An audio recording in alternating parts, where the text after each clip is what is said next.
అధ్యక్ష 81,516 కోట్ల అప్పు చేసిపోయింది అన్నారు అధ్యక్ష. కానీ కేసీఆర్ గారి ప్రభుత్వం తెలంగాణ రాష్ట్రం ఏర్పడిన తర్వాత సృష్టించిన ఆస్తుల గురించి చెప్పలేదు అధ్యక్ష. ఉద్దేశపూర్వకంగా బదనాం చేయడానికి, బట్టగాల్చి మీదేయడానికి, అప్పుల సాకు చెప్పి 6 గ్యారంటీలు గొట్టెతందుకు ఒక ఉపోద్ఘాతాన్ని రూపొందించి ఇగో అప్పుల పాలైపోయింది, దివాలా తీసిందని చెప్పి తప్పించుకోవడానికి తప్ప ఇంకోటి కాదు అధ్యక్ష.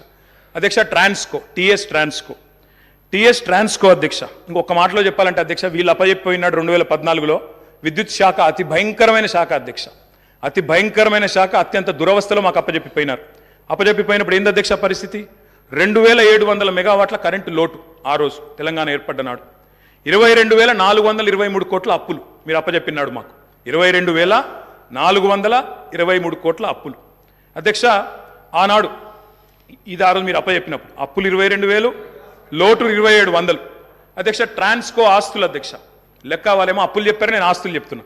ట్రాన్స్కో ఆస్తులు వాళ్ళు అప్పచెప్పిపోయినాడు మాకు 2014లో 7,461 కోట్లు.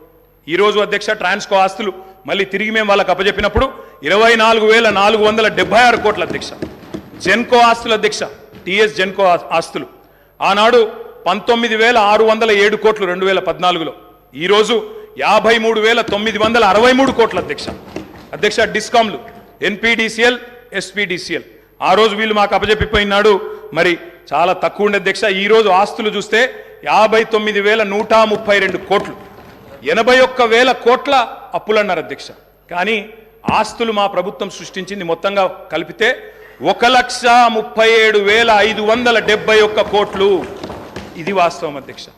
ఆస్తులు మాత్రం చూపెట్టకుండా అప్పులు మాత్రం చూపెట్టి తిమ్మిని బమ్మిని చేసి ఏదో బుకాయించి ఏదో చేస్తాం, జాదుగర్ చేస్తామంటే కుదరదు.